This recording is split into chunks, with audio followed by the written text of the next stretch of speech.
You see, a power vacuum, it's never quiet. Think of it more like a signal flare shot up into the sky for the entire world to see. It's a warning, right? A warning that the rules, they're all about to change. And that's the moment the curtain gets ripped back. It's that single instant where the illusion of total control just shatters. Suddenly, everyone can see the gears grinding, the machinery stuttering behind the stage.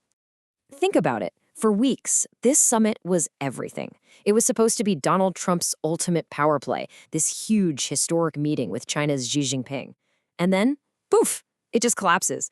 And get this, it's not postponed, it's canceled. So the official reason they give?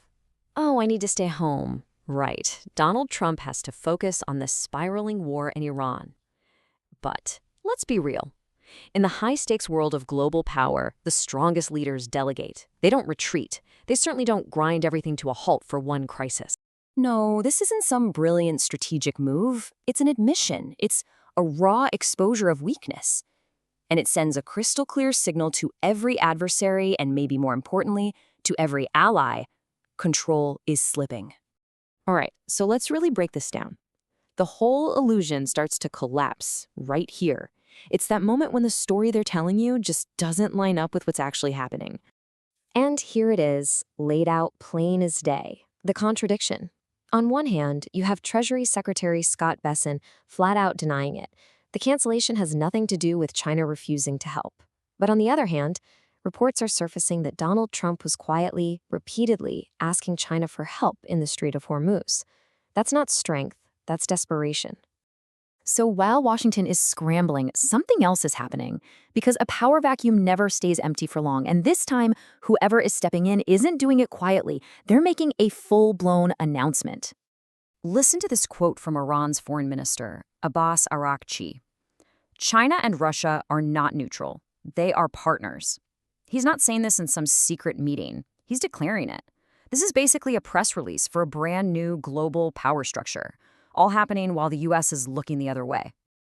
And make no mistake, this isn't just a friendly handshake. This is a deeply structured alliance. You've got military alignment, joint drills, economic alignment, bypassing sanctions, and strategic alignment, a unified front specifically aimed at countering U.S. influence. They are building a new order. And then, after the weakness is exposed, comes the humiliation. China isn't just saying no to the requests for help anymore. Now, reports say Beijing is openly mocking the U.S. for its lack of preparation for the summit. They're talking about no structure, no agenda, basically no control. This is a public takedown. So you have to ask yourself, how does this happen so fast? How does power evaporate like this? Well, it's rarely one big explosion. It's more like a slow corrosion, a series of ignored warnings and sacrificed allies that just eats away at the foundation of trust. And the warnings were there. They were flashing red, right out in the open.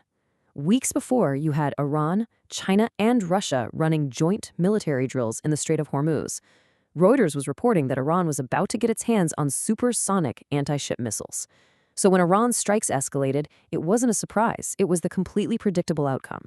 And this is where it gets really stark. Look at the trade-offs. What was sacrificed? A $13 billion defense package for Taiwan? Gone. The THAAD and Patriot systems in South Korea? Pulled. 5,000 Marines in Japan? Redirected. All for what? What was the leverage gained? Nothing. It was a catastrophic loss of trust for absolutely zero gain. And what happens when you do that? Well, this is the inevitable result. That image of a unified front, it starts to fracture. At first, you hear whispers, but then the cracks become visible for everyone to see. I mean, listen to this from Spain's Prime Minister, Pedro Sanchez. Real allies tell the truth. Trump keeps lying. That is not how diplomats talk. That is a public breakup. He's essentially announcing that the core trust is gone. It's broken. And if that wasn't enough, then you get Germany, a cornerstone of the entire alliance. And from their leadership, Friedrich Marz makes it painfully clear, no involvement, no support, no participation. They're saying, this is not our war. When a partner like Germany steps away that hard, the isolation is complete. And that's when things get truly dangerous. So all of this, the ignored signals, the sacrificed allies, it all leads to one place, the ultimate strategic trap. A situation where you're locked in, and every single move you could possibly make just makes things worse. And that's what entrapment is, right? It's a position where a leader can't back down without looking weak, but can't stay in without losing even more power. Every move isn't a choice anymore. It's forced. You're no longer playing the game is playing you. So what do you do when you're trapped? You try to compensate. You create a distraction. We see Donald Trump suddenly talking about taking Cuba. This isn't a serious strategy. It's a classic psychological move to project strength when you've lost control somewhere else. But all it really does is reveal the panic and stretch your power even thinner. And this is the critical point.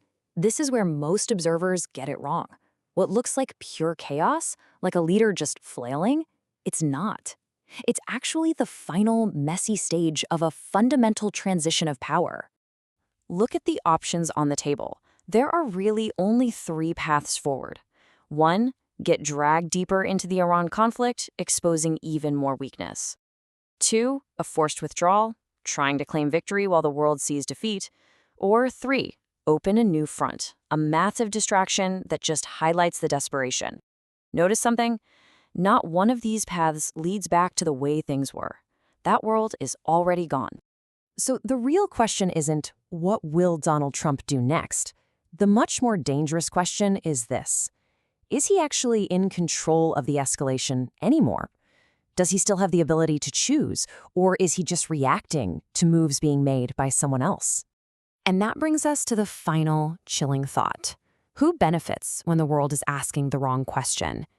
Because while everyone is focused on the US, trapped and reacting, other powers are quietly, patiently shaping events. China, Russia, they benefit from this chaos. They thrive in the misdirection. And while we watch the old order burn, they are busy building the new one in its ashes.